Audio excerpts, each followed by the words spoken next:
नमस्कार, आप देख रहे हैं इंडिया न्यूज। आपके साथ मैं अभिषेक पांडे। बात करेंगे बीएलए के विद्रोह के बारे में। बलूच विद्रोहियों के हालिया हमलों ने पाकिस्तान आर्मी के लिए सुरक्षा की गंभीर चुनौती खड़ी कर दी है। बीएलए के इन ताबड़तोड़ हमलों से पाकिस्तानी आर्मी के जवान दहशत में हैं, क्योंकि पिछले कुछ दिनों से जिस तरह से उन पर हमले हो रहे हैं उससे वो खौफ में हैं। बलूच लिबरेशन आर्मी के स्वतंत्रता सेनानियों ने ट्रंप में पाकिस्तानी सेना के काफिले पर जबरदस्त आईईडी हमला किया। इस विस्फोट में पाकिस्तानी आर्मी का वाहन पूरी तरीके से तबाह हो गया और उसमें सवार सभी के सभी पाकिस्तान के 7 जवानों की मौत हो गई। इसके अलावा बीएलए के स्वतंत्रता सेनानियों ने मस्तूंग के खड़कोचा इलाके में भी एक खनिज ले जा रहे वाहन पर हमला करके उसे नष्ट कर दिया। पाकिस्तानी आर्मी पर लगातार हो रहे इन हमलों ने पाकिस्तानी प्रधानमंत्री और आर्मी चीफ आसिम मुनीर को हिलाकर रख दिया है। दोनों को समझ नहीं आ रहा कि इन हमलों को कैसे रोका जाए, इनका तोड़ क्या निकाला जाए और कैसे अपनी सेना को सुरक्षित किया जाए। आप खास रिपोर्ट देखिए।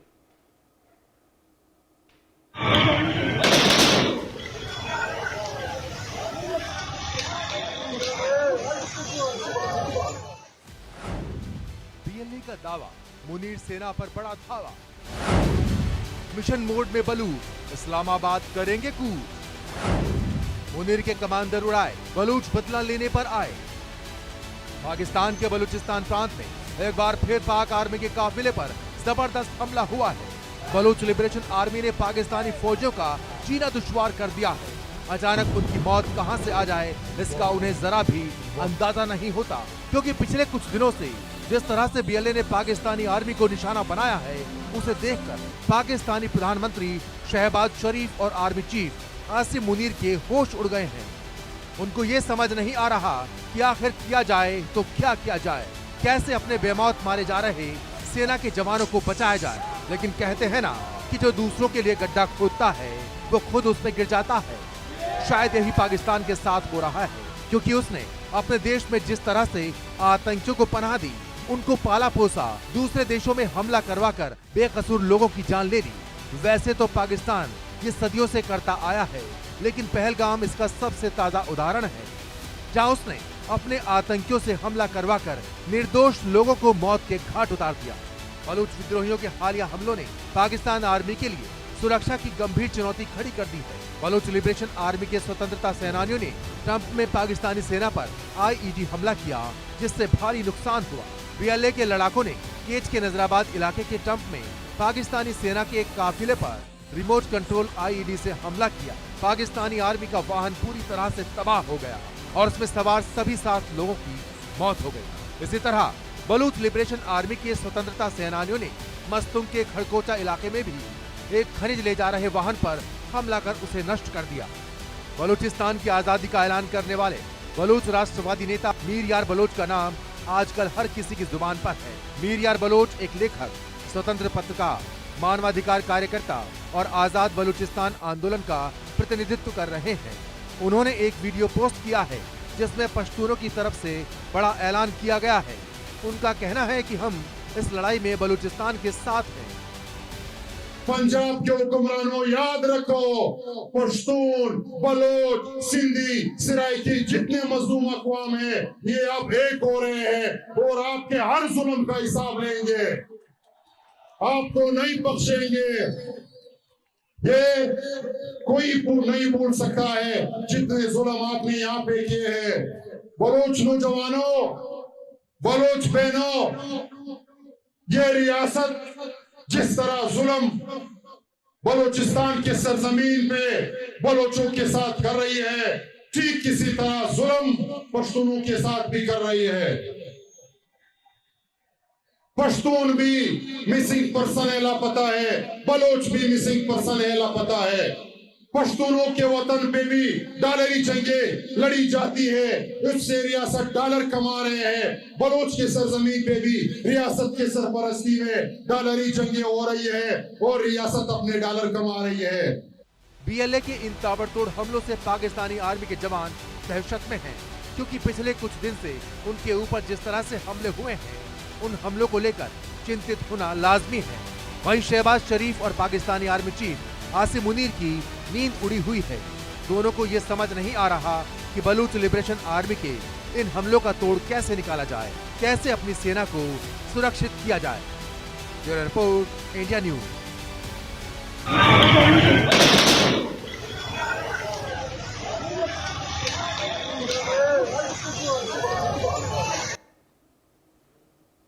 आपने खास रिपोर्ट देखी और इस रिपोर्ट के माध्यम से आपने समझा कि इस वक्त क्या हालात पाकिस्तानी आर्मी के हो रखे हैं और बलूचिस्तान में इस वक्त क्या स्थितियां बनी हुई नजर आ रही हैं।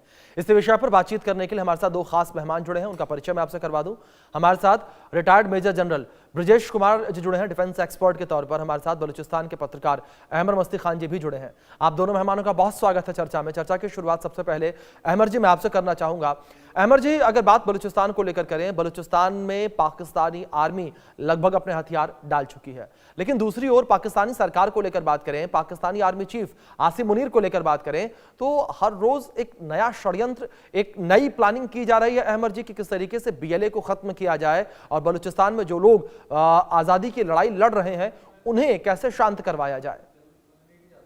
नमस्कार, आपका बहुत शुक्रिया। आपने जो बीएलए के कार्रवाइयों का यहाँ पे जिक्र किया, ये हमारा बीएलए का हर रोज और बलूचिस्तान लिबरेशन फ्रंट का डेली कार्रवाइयाँ हैं जी। और दूसरे जो हमारे मिलिटेंट ऑर्गेनाइजेशंस हैं वो एवरी डे विदाउट फेल, यानी हर रोज का मामूल बन गया है कि इनके फौजी वहाँ पे मरते हैं, इनके फौजी वहाँ मर रहे हैं, शहीद नहीं हो रहे हैं। देखें, ये कभी कभी ये अपने लोगों को झूठ कहने के लिए कहते हैं कि हमारे जो लोग हैं पंजाबी जो हैं, आप बलूचिस्तान में कैसे शहीद हो गए? आप पंजाब में अगर हैं, अगर बलूच वहाँ आके आपके साथ लड़ता है तो बेशक आप अपने आप को शहीद कहें, लेकिन आप बलूच किसी और के इलाके में घुस के उनके ऊपर ज्यादती करते हुए जब आप मारे जाएंगे तो आप अपने आप को शहीद कैसे कह सकेंगे? अभिषेक भाई जी, ये पंजाबी मुसलमान जो है इंतहाई बेशरम, बेहया, बेगैरत, बेजमीर और बेईमान है। बेईमान भी है नंबर 1। ये आप देखें, ये आसिम मुनीर आज जो कुछ कर रहा है ना जी, कभी देखें ये चीन पहुंच रहा है, कभी अमेरिका पहुंच रहा है, कभी तुर्किया पहुंच रहा है। ये क्यों कर रहा है आपको इल्म है? क्योंकि इनकी जो ऑफिशियल ड्यूटी है वो 80 दिन में खत्म होने वाली है और अब तक इनको कोई यकीन नहीं आया है कि इनको एक्सटेंशन मिलेगी या नहीं मिलेगी। ये कोशिश में लगे हुए हैं कि इनको 5 साल की एक्सटेंशन मिल जाए।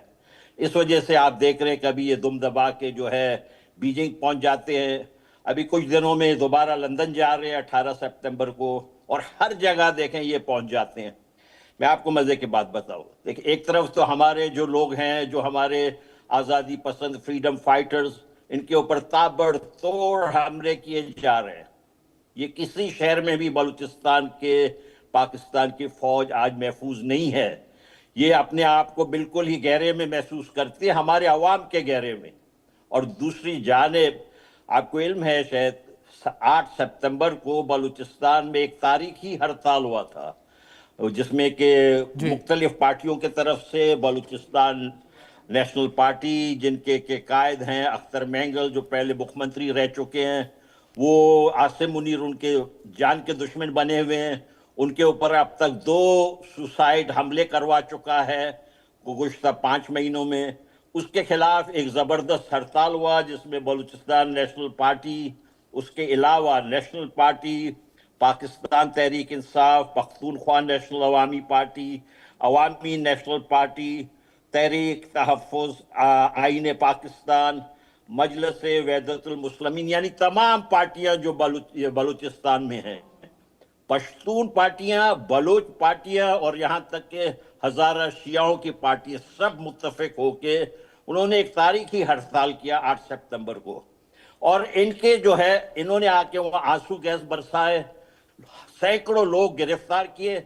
और अभिषेक भाई, इस्लामाबाद में क्या हो रहा था? इस्लामाबाद के वजीर आजम हाउस में ये पंजाबी जल्लादी जिहादी बैठे हुए थे अमरीकियों के साथ, और वहां पर मेमोरेंडम ऑफ अंडरस्टैंडिंग साइन कर रहे थे। किस चीज के लिए? रेयर मिनरल्स जो बलूचिस्तान में है और जो पश्तूनों के इलाके में है, और सारे के सारे पंजाबी बैठे हुए।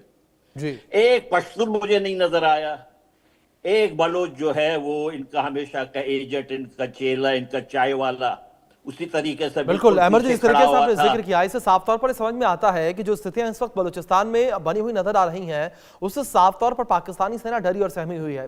ब्रजेश जी का रुख करेंगे। ब्रजेश जी, जिस तरीके से लगातार आप भी बलूचिस्तान की स्थितियों को देख रहे हैं, जिस तरीके से बीएलए के इस वक्त हमले हैं, और इसमें सबसे बड़ा पॉइंट यह भी है ब्रजेश जी कि बीएलए ने टीटीपी के साथ हाथ मिलाया है, ऐसे में पाकिस्तानी सेना की मुश्किलें आने वाले दिनों में कितनी ज्यादा बढ़ती नजर आएंगी? ब्रजेश जी। अभिषेक जी, ऐसा है कि वर्ष 2025 जी एक कोई अलग सा ही रहा है। जब हम इनकी बीएलए की गतिविधियों को देखेंगे, पाकिस्तान स्टेट के खिलाफ काफ़ी मात्रा में इन्होंने उन्हें चोट पहुंचाई है, और ये चोट एक जगह नहीं है। जी बलूचिस्तान काफ़ी बड़ा प्रांत है, करीब 43-44% हिस्सा पाकिस्तान का है। आबादी भले ही कम हो, 1.5 करोड़ के आसपास। तो नॉर्थ से पूरा देखते हैं, क्या क्या कहते हैं, क्वेटा से लेके क्वेटा, मस्तुंग, कलत, अवारन, मुश्की, कोच, इन सब जगहों में उन्होंने पाकिस्तान सेना के ऊपर में या सरकारी चीज़ों पे प्रहार किया है, और बहुत ही पुख्ता, मैं कहता हूँ, जैसे जाफर एक्सप्रेस की जैसी बात है। तो ये सब गतिविधियां जो हैं बहुत ही काबिल तारीफ हैं, और इनसे इस ऑर्गेनाइजेशन को काफ़ी मदद मिलती है, और ये सब ऑक्सीजन का काम करती है। और जो आप कह रहे हैं कि बीएलटी के साथ गठबंधन टीटीपी का है, वो तो है ही, क्योंकि उनकी सामग्री वगैरह भी वहाँ से आ रही हैं। तो ये सब चीज़ें पाकिस्तान सरकार की, पाकिस्तान आर्मी की मुश्किलें और बढ़ाएंगी। और जो मुद्दा भी जो है वो बहुत ही ठोस है। ये इतना बड़ा प्रांत है, जैसे अपना अहमद साहब बता रहे थे कि भाई इतनी सारी यहाँ माइंस हैं, मिनरल्स हैं, और उसका जो लोगों का एक्सप्लॉयटेशन है, लोगों का जो डर है कि ये सब पाकिस्तान के जो रूलिंग एलीट हैं, जो पंजाब प्रोविंस के हैं, करीब 60% उनकी आबादी है, वो खींच के लेके चले जाते हैं। उससे एलिनेशन और बढ़ जाता है। और उनको ये भी भय है कि ये पंजाब के लोग, पाकिस्तान के पंजाब के लोग यहाँ बसाए जा रहे हैं। वो तो ऐसा जो खौफ फैला रखा है बीएलए ने, खासकर रूरल एरियाज में, जो कि 90-95% है, वहाँ तो सरकार की रिट नहीं चलती है, और वहाँ पंजाब के लोग भी नहीं बसा पाएंगे। जो 8-10 शहर हैं, बड़े बड़े शहर हैं या छोटे शहर, वहीं बसा पाएंगे, क्योंकि वहीं ही, उन शहरों में ही सरकार की रिट चलती है। और हमने ये भी देखा है, उन शहरों में भी इस दफ़ा बड़ी बखूबी से इन्होंने बहुत तालमेल के साथ में बीएलए विद लिमिटेड रिसोर्सेज अच्छा खासा प्रहार किया है, और एक दहशतगर्दी का माहौल पैदा कर दिया है पाकिस्तान के सेना के लिए, और उनके जो स्टेट गवर्नमेंट है या उनके पुलिस या सिक्योरिटी फोर्सेस के लिए। तो उनका मुद्दा तो बहुत बढ़िया है। पहले तो इन्होंने सीपीईसी के नाम पे ये चीन को बेचा, और इनका खौफ पिछले साल तक ऐसा था कि बलूची लोगों ने चीनी के ऊपर में प्रहार किया, और चीनी लोगों ने फिर काम करना बंद किया। उन्होंने फेडरल गवर्नमेंट से अपने लिए प्रोटेक्शन वगैरह मांगा था। तो स्थिति इस तरह की है कि अभी लग रहा है इस साल खासकर देख करके ये गतिविधियां पाकिस्तान स्टेट के लिए अच्छी खासी मुश्किल पैदा करेगी। ये नहीं कह सकते हैं कुछ दिनों में ही कुछ आबादी हो जाएगी, कुछ यहाँ पे रिजीम चेंज हो जाएगा, ये अलग हो जाएगा, वो एक लंबा रास्ता है। लेकिन कोई भी चीज की शुरुआत छोटी चीजों से ही होती है। बिल्कुल ब्रजेश जी, ये एक बड़ी बात आपने कही है कि किसी भी चीज की शुरुआत छोटी चीज से ही होती है। लंबा रास्ता है, लेकिन ये कह सकते हैं कि इम्पॉसिबल नहीं, पॉसिबल है। अमर जी, मैं आपका रुख करूंगा। इस बीच एक बड़ा सवाल ये है कि पाकिस्तानी सरकार लगातार ये कहती है कि हम बातचीत करेंगे, बातचीत करके चीजों को हल कर लेंगे, लेकिन क्या अहमद जी आपको लगता है कि जो सिचुएशन अभी बनी हुई है, जिस पॉइंट पर बीएलए है, बलूचिस्तान के लोग हैं, उस पॉइंट से बातचीत करना संभव है? बातचीत करके रास्ता निकल पाएगा सरकार से? अभिषेक भाई देखें, पाकिस्तान के जो सरकार है उसने बातचीत की बात नहीं की है जी। मैं आपको अर्ज करूं, वो जो उनका नवाज शरीफ साहब का शायद ख्याल है कि बातचीत के जरिए हल हो, लेकिन उसकी बात नहीं चल रही है। इस वक्त जो बात है वो आसिम मुनीर का है, और उसने ये कहा है कि हमें बातचीत करना ही नहीं है। वो कोई किसी ने उनसे पूछा, एक जगह में एक रिपोर्ट आई कि किसी ने उनसे बलूचिस्तान में पूछा कि आप ये बलूचों से बात क्यों नहीं करते हैं, तो इंतहाई कहते हैं उस पर गुस्सा हो गए और उसमें बड़ी बरहमगी बताई कि हम तो जो है इनको बाहर मुल्कों में भी देखेंगे। इन्होंने ऑन रिकॉर्ड कहा कि हम इन लोगों को बाहर मुल्कों में भी देखेंगे। ये जो जनरल शरीफ चौधरी है, जो इनका दस्ते रास्त है, इसी तरह आसिम मुनी ये बात नहीं कर रहे हैं जी। देखे, जब वो जाफर एक्सप्रेस का मामला हुआ था उस वक्त भी बीएलए ने कहा था आए हमसे बात करें, लेकिन इन्होंने बात नहीं की। फिर इनके जो लोग मारे, फिर उस वक्त से ये नाराज है ना जी। ये बात करने वाले नहीं है, ये इसमें गुरूर है, घमंड है। अब देखें, ये माल पकड़ने वाला है, ये माल पकड़ रहा था ना जी। देखें, सितंबर आज को 8 तारीख को ये खुद मौजूद थे वहाँ, जो अमेरिकन के साथ जो memorandum of understanding US strategic matters के साथ साइन हुआ, उसमें 2 फौजी इदारे इंतहाई corrupt, frontier works organization, Pakistan के अखबारात में उनकी खबरें छपी हुई हैं, नेशनल लॉजिस्टिक कॉरपोरेशन, दोनों फौजी इदारे हैं, फौजियों के कंट्रोल में फौजी चलाते हैं, इंतहाई करप्ट।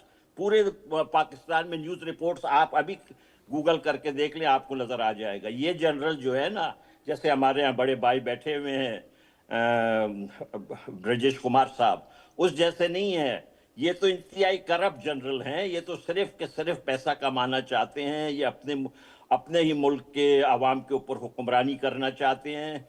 और ये जो है पंजाबी हैं, इनका जो है देखें, इनको थोड़ा सा शर्म आना चाहिए। जब ये हमारे इलाकों में इस तरीके से हमारे साथ सलूक कर रहे हैं, तब आप हमारे माइंड्स के ऊपर क्यों आंखें डाल रहे हैं?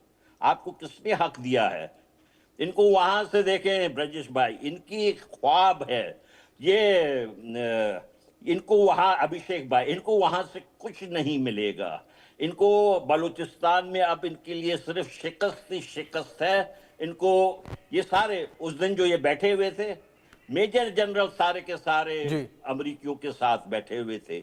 मैंने अमरीकी सफीर को मैं कह रहा हूं, नटाली बेकर मोहतरमा एक हैं आजकल, कि आप ये क्या कर रहे हैं? आप इस तरीके से इन जनरलों के साथ बैठेंगे तो पाकिस्तान में कोई घर में आप नहीं जा सकेंगे।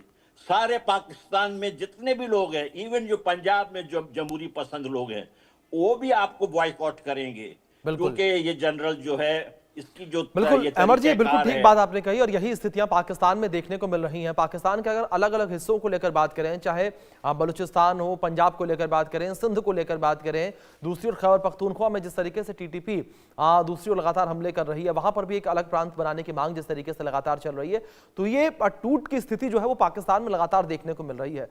ब्रजेश जी, जिस तरीके से पाकिस्तान को लेकर बात करें, पाकिस्तान के अलग अलग हिस्सों में आजादी की मांग उठती नजर आ रही है, अलग देश बनाने की बात चल रही है, पंजाब को अलग करने की बात वहां पर कुछ लोग कर रहे हैं, सिंध में हिंदुस्तान बनाने की मांग कर रहे हैं, बलूचिस्तान में मूवमेंट लगातार जारी ही है। दूसरी ओर एक छोर पर टीटीपी जो है वो भी लड़ाई लड़ रहा है, वो भी कह रहा है कि एक हिस्सा अलग करके हमें अलग कर दीजिए, हमारा देश बना दीजिए।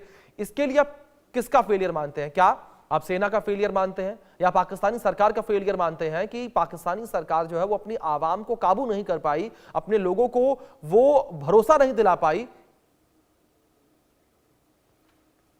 अभिषेक जी, पाकिस्तान जो देश है सॉरी, वो देश तो आर्मी का ओनरशिप में है। वो कहते हैं every nation has an army, but Pakistan army has a nation. तो वहां पे जो पॉलिटी है 1956-57 या 58 के बाद से ही नहीं रही है। तो इलेक्शंस होते हैं, चीफ मिनिस्टर्स, प्राइम मिनिस्टर्स नियुक्त किए जाते हैं, लेकिन वो तो आदेश से चलते हैं। वो जो कि सेना है, सेना का वहाँ पे दावा बहुत, और सेना की पकड़ बहुत अंदर तक है। तो डेमोक्रेसी नाम की चीज़ तो वहाँ न रही है पहले, न आज है, और शायद कल भी नहीं रहेगी। अगर हम दर्शकों को याद होगा कि उनके सबसे पॉपुलर नेता जो हैं, जो क्रिकेटर इमरान खान, जिनको ऑफ कोर्स आर्मी ने ही सपोर्ट करके प्रॉप अप किया था, वो काफ़ी दिनों से जेल में बंद हैं और उनको खोल नहीं रही हैं। तो इस माहौल में जहाँ पे जो गवर्नेंस है, जहाँ की डेमोक्रेसी रूट्स नहीं है, लोकल गवर्नमेंट हो, स्टेट गवर्नमेंट हो या फेडरल गवर्नमेंट हो, तो वहाँ बातचीत कैसे होगी? उसके अंदर फिसिपरस टेंडेंसी, मतलब अलग अलग होने की भावना लोगों को जरूर होगा। जैसे मस्तिकार अहमद साहब ने भी बताया कि पाकिस्तान की इकॉनमी 60% है और पॉपुलेशन 60% पंजाबियों के हाथ, और पंजाब एक स्टेट है, 5 और स्टेट में इनके साथ साथ सिंध हुआ, बलूचिस्तान हुआ, क्या कहते खैबर पख्तूनख्वा हुआ, और फाटा रीजन और नॉर्दर्न एरियाज को ले ली तो खैर वो अलग बात। तो इस माहौल के अंदर जनता का कोई से नहीं है तो बातचीत नहीं होती है। अगर बातचीत नहीं होती है, स्ट्रांग गवर्नमेंट ऊपर से आता है, तो हम लोग देख रहे हैं आजकल दुनिया में क्या हो रहा है। बहुत दूर जाने की जरूरत नहीं है, जो घटनाएं नेपाल में हो रही हैं इसी का अंदेश है। हाँ, यहाँ पे टोटलिटेरियन गवर्नमेंट एक कम्युनिस्ट इलेक्टेड रिप्रेजेंटेटिव्स का था, वो 2-3 लोग आपस में मिलके बांट के गड़बड़ कर रहे थे। तो पाकिस्तान आर्मी और उनका गवर्नेंस भी यही कहा है। और इस माहौल में हम देखेंगे कि स्वाभाविक है कि रीजनल आइडेंटिटी जो है वो मैनिफेस्ट करेगी। जैसे बलूचिस्तान में घटना हो रही है जो कि बहुत ही स्ट्रॉन्ग एक्चुअली मूवमेंट अभी 2025 की एक्टिविटी को देख के लग रहा है। और जो आपने बताया, जिक्र किया, सिंध के अंदर में इस तरह के एलिमेंट्स हैं, खैबर पख्तूनख्वा में भी हैं और फाटा एलिमेंट।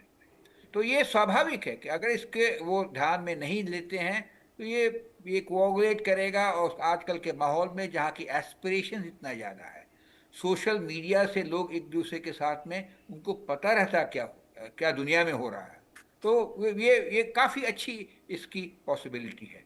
तो अगर पाकिस्तान की सरकार, मतलब पाकिस्तान की आर्मी, अगर अपना रास्ता नहीं बदलती है, अपनी सोच नहीं बदलती है और जिस ढंग से काम कर रही है उतने ही उसी से करती रहेगी, तो स्वाभाविक है आने वाले कुछ वर्षों में हमें देखने को मिलेगा पाकिस्तान के टुकड़े हो जाएंगे। और खैर होंगे तो अच्छी बात है हमारे लिए, क्योंकि एक गंदा सा देश जो हमारे पश्चिम में है, जो खुराफात के सिवा कुछ सूझता नहीं है, जो खाली टेररिस्ट में विश्वास करता है, टेररिज्म में विश्वास करता है, उनको सहारा देता है। बिल्कुल ब्रजेश, शायद यही कारण है कि पाकिस्तान के अंदर ऐसी आवाज उठती नजर आ रही है। हर तरफ केवल और केवल अलगाववाद की जो आवाज है वो बुलंद होती नजर आ रही है, क्योंकि पाकिस्तान ने कभी अपने लोगों पर ध्यान नहीं दिया, उसने केवल और केवल आतंकवाद पर ही ध्यान दिया। अमर जी, दूसरी ओर सीपीसी का जिक्र भी जिस तरीके से आपने किया था, ब्रजेश जी ने भी किया था, मैं इस पर आपसे ये जानना चाहूंगा कि क्या सीपीईसी कॉरिडोर जो है वो आप लोगों की आजादी की लड़ाई में बीच में पड़ता हुआ नजर आ रहा है? वो कांटा है जिसे निकाल फेंकना बड़ा मुश्किल है बीएलए के लिए भी और बलूचों के लिए भी, क्योंकि पाकिस्तान कभी नहीं चाहेगा कि जहां से उसको सबसे ज्यादा पैसे मिलते हैं वो हिस्सा उसका अलग हो। दूसरी ओर चीन भी ये नहीं चाहेगा कि जो उसकी डील हो रखी है पाकिस्तान के साथ, बलूचिस्तान के आजाद होने की वजह से उसकी डील जो है वो टूट जाए। देख, मैं आपसे एक अर्ज करूं, सियासत में कोई चीज परमानेंट नहीं होती है, बिल्कुल, और ना परमानेंट दुश्मनी होती है ना परमानेंट दोस्ती होती है। ये जो पंजाबी जो ये डील कर रहे हैं पंजाबी फौजी अमरीकियों के साथ, इससे चीन हद से ज्यादा नाराज है। हम तो चीन के साथ कह रहे हैं, बार बार कह रहे हैं कि आप ये क्या कर रहे हैं।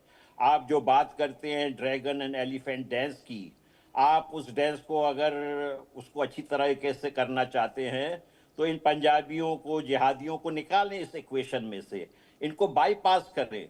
अगर चीन जो है इनको डिच करता है, इन तो भाई हम उनके चीन के साथ हमारी कोई अजली पुश्ती दुश्मनी तो नहीं है ना जी। हमारी तो दुश्मनी चीन के साथ इस वजह से है कि वो इन पंजाबी जिहादियों का साथ देता है।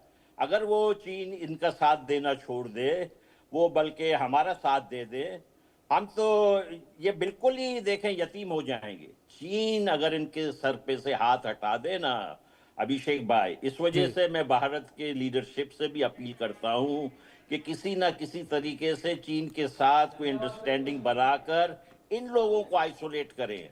इनको जब तक हम आइसोलेट नहीं करेंगे, ये हमारे ऊपर इसी तरह मुसीबत करती रहेंगे। मैं आपसे एक अर्ज करता हूं, देखें, इनका ख्याल है कि ये हमें कुचल देंगे, इनका ये ख्याल है ना, इनका ख्याल ये है, अभी तक भी ये महसूस समझते हैं कि ये बलोचों को कुचलेंगे। उसकी वजह यह है कि इन्होंने पाकिस्तान में पहले बहुत सारे तंजीमों को कुचला है। बिल्कुल, और अहमद जी, लेकिन जिस तरीके से आप बलूचिस्तान की लड़ाई, बलूचों की लड़ाई एक नए आयाम पर, नए मोड़ पर